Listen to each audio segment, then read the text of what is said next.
ناظرین کرام، آزادی کے بعد سے وطن عزیز پاکستان میں سانحات، واقعات اور حادثات کوئی نئی بات نہیں، لیکن اگر بات کی جائے 80 اور 90 کی دہائی کی تو یوں لگتا تھا کہ جیسے ہر آنے والی صبح ایک نیا حادثہ جنم لے رہی ہے۔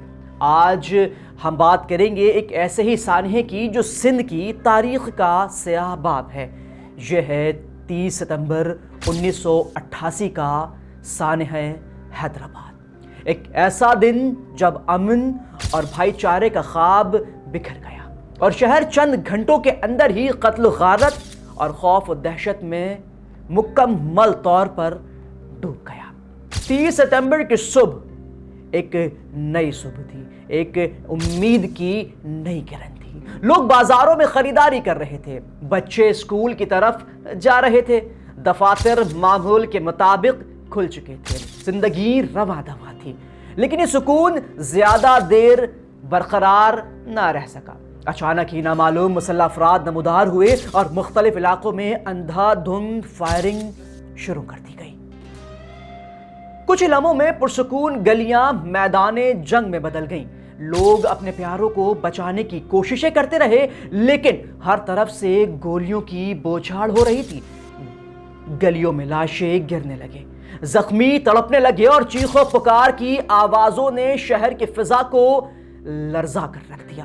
خوف اس قدر شدید تھا کہ لوگ اپنے گھروں میں دہک گئے تھے۔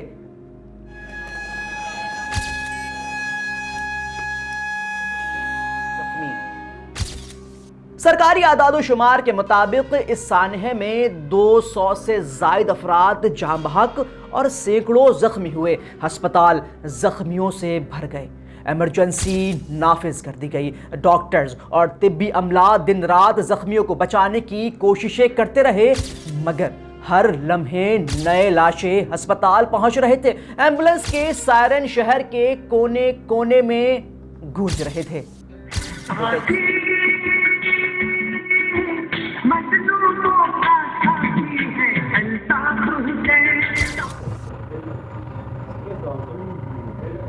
یہ واقعہ اچانک رونما ہونے والا حادثہ نہیں لگتا تھا، بلکہ ایک منظم اور منصوبہ بند کارروائی دکھائی دیتی تھی۔ سوال یہ تھا کہ اتنے بڑے پیمانے پر یہ خوریزی کس نے اور کیوں کر کی؟ اس وقت سندھ میں پہلے ہی لسانی اور سیاسی کشیدگی بڑھ چکی تھی۔ ایک طرف مہاجر برادری کی نمائندہ جماعتیں سرگرم تھیں، جبکہ دوسری جانب سندھی قوم پرست گروہ بھی متحرک تھے۔ تجزیہ کاروں کا کہنا ہے کہ اس سانحے کی جڑیں انہی سیاسی اور لسانی اختلافات میں پیوست تھیں۔ صورتحال اب قابو سے باہر ہو گئی تھی۔ حکومت نے فوری طور پر کرفیو نافذ کیا اور فوج اور رینجرز کے دستے تعینات کیے، لیکن جب تک قانون نافذ کرنے والے ادارے حرکت میں آتے تب تک شہر کو شدید نقصان پہنچ چکا تھا۔ دکانیں جلا دی گئی تھیں، گھروں پر حملے ہو چکے تھے، گاڑیاں آگ کی لپیٹ میں آ چکی تھیں، الغرض ہر طرف خوف اور ویرانی چھا گئی تھی۔ ہم اپنے بچوں کو بچانے کی کوشش کر رہے تھے، لیکن گولیاں چاروں طرف سے آ رہی تھیں۔ میرے سامنے میرا بھائی مارا گیا اور میں کچھ نہ کر سکا۔ آج بھی وہ منظر میری آنکھوں کے سامنے گھومتا ہے۔ ایسے دل دہلا دینے والے مناظر ہزاروں خاندانوں نے اپنی آنکھوں سے دیکھے۔ یہ صرف ایک دن کی دہشت نہیں تھی، بلکہ ایک ایسا زخم تھا جو برسوں تک نہ بھر سکا۔ خاندان ٹوٹ گئے، بچے یتیم ہوئے، ماؤں کی گودیں اجڑ گئیں۔ اس واقعے نے صرف شہر کے امن کو ہی نہیں بلکہ پورے معاشرے کے اعتماد کو بھی چکنا چور کر دیا تھا۔ 30 ستمبر کے بعد حیدرآباد اور کراچی کی فضا میں خوف اور بداعتمادی مزید گہری ہو گئی۔ لسانی فسادات نے معاشرتی ہم آہنگی کو کھوکھلا کر دیا۔ مختلف سیاسی جماعتوں نے اپنے بیانیے پیش کیے، ایک دوسرے پر الزام لگایا، لیکن نقصان صرف عام شہریوں کا ہوا، ان بے گناہوں کا جن کا سیاست سے کوئی تعلق نہیں تھا۔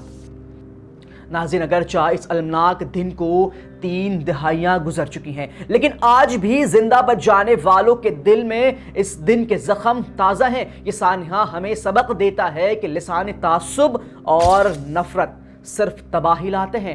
امن و رواداری اور بھائی چارہ ہی ایک خوشحال اور محفوظ معاشرے کی ضمانت ہے۔ ستمبر 30، 1988 کا سانحہ حیدرآباد ایک ایسی داستان جو ہمیں یاد دلاتی ہے کہ جب امن چھن جائے تو باقی صرف اندھیرا، خوف، لاشیں اور آنسو رہ جاتے ہیں، اور یہ ہماری اجتماعی ذمہ داری ہے کہ ایسے دن دوبارہ نہ آنے پائیں۔